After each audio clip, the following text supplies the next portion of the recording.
And now it's time for this hour's news review.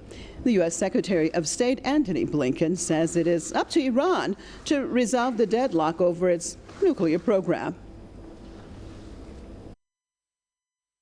We continue to believe that with regard to the nuclear program, the most effective, sustainable way to deal with the challenge it poses is through diplomacy. But in this moment, those efforts are on the back burner because Iran is simply not engaged in a meaningful way. But the door is always open to diplomacy going forward. But a lot depends on what Iran says and does and whether or not it engages. Blinken made the comments during a visit to Athens. He accused Tehran of failing to engage and said the nuclear agreement, known as the JCPOA, was not on the table anymore.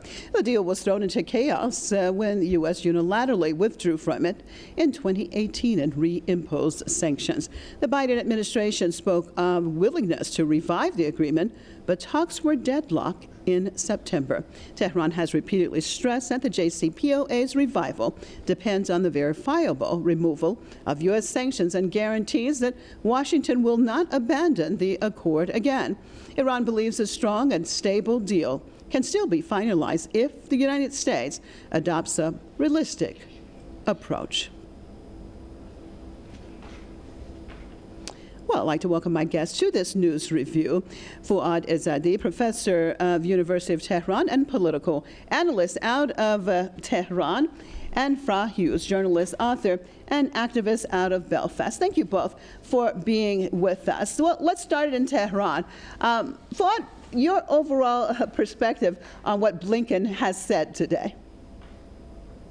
You know, we have a lot of contradictions when it comes to American officials talking about the nuclear agreement. We have this recent statement about U.S. being open to returning to the agreement.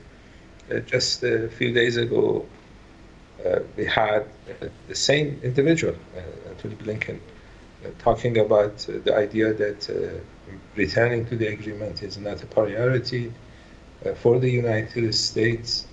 They had a failed color revolution scheme in Iran for a number of months. It seems at least this particular American official has realized that the Islamic Republic is here to stay. The idea of overthrowing the government is not working out. We don't live in 1953. And they're talking about JCPOA again. But on the other side, we have the Iranian officials that look at Americans' actions and statements and realize that the other side is not serious about returning to the agreement, and the main reason is because of difficulties in Washington. You have major political forces, both in the U.S. Congress and within the Biden administration, that don't like the 2015 agreement. But instead of saying that clearly, they have started a blame game, and Blinken is engaging in that blame game. Well, from your perspective on what's going on, I mean, we have seen a very intense effort, of course, over the last 6 months to once again bring about what the West call regime change in Iran. At the same time, Iran has had negotiations and dealing with the JCPOA, but of course the Iranians say that it has to be something that they have guarantees. And now today, Blinken has said this. Is this a sign that really they know that there is not much else that they can do against Iran? They've tried so much, and it shows the type of frustration on their part. Your analysis. Well, I think to begin with, you can't really believe a word that is said by anyone who is a representative of the American administration. You don't have to go back too far in history with the Minsk agreements just to be seen or to show that both France and Germany, who went guarantors on those agreements, that Kiev would stand by those accords with Russia and the Donbass republics, that was all just a false ruse. It was a lie, it was a facade. It was used to garner time to rearm and to refinance the Ukrainian fascist coup regime that took over in 2014. So if you see that on one side, you can actually see the talks about the JCPOA rejuvenation as a distraction, as actually being used by the Biden administration to detract from what they had been planning to do, which is a continuation of their regime change anti-revolutionary stance from 1979. And, you know, to put it in context, if we look back to 2018, Jared Kushner was Donald Trump's son-in-law. The Kushner family are great friends of Israel and are financial donors to projects within Israel. 2018 was the 70th anniversary of the birth of the State of Israel from 1948. And Donald Trump went, I believe, to the Golan Heights, which is illegally occupied Syrian territory, occupied by the Israelis, and said that he was in favor of Israeli settlements and that the Golan Heights were, you know, de facto permanently a part of the expanded Israeli apartheid entity. And he also moved the Tel Aviv American embassy to Jerusalem on the 14th of May in 2018, and I personally left Belfast and went to Jerusalem and stood in protest with Palestinians and others against the moving off, well, actually recognizing Al-Quds as, you know, the head of the Israeli state. So, I mean, 2018, Trump caused all this by becoming such a stalwart friend and associate of Israel. Biden is a warmonger. He's not interested in peace, and neither is his administration. They want conflict, they want war, they want aggression, and they want total control over the resources of other countries through American imperialism. Well, what about that? Basically, do you think with this situation, it basically shows that there is no difference if it was a Trump in the White House or Biden in the White House? The policies remain the same, especially regarding a country seeking its independence, continuing the path of independence like Iran. Yeah, you know, it is true. Biden administration could return to the agreement on the first day of the Biden presidency. He returned to the Paris Climate Accords. Trump left the agreement, issuing an executive order. It's the practice in the United States that the new president can nullify previous president's executive orders, as Biden did in a number of cases.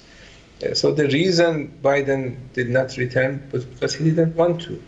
He could return, he could tell Iran to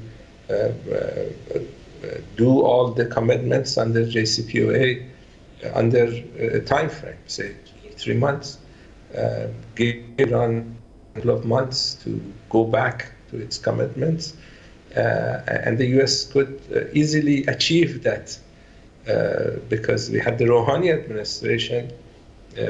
Biden became president, and Rouhani administration really wanted to return to the agreement and wanted the Americans to return to the agreement. So there are a lot of difficulties in what the Biden administration is doing, because they're basically, as you said, continuing Trump's policies. You know, we are reaching the 8-year timing of 2015. So we are in 2023. 8 years has almost passed since the agreement. This summer, the 8-year threshold is going to be achieved. And a number of restrictions on Iran's nuclear program is going to go away based on JCPOA.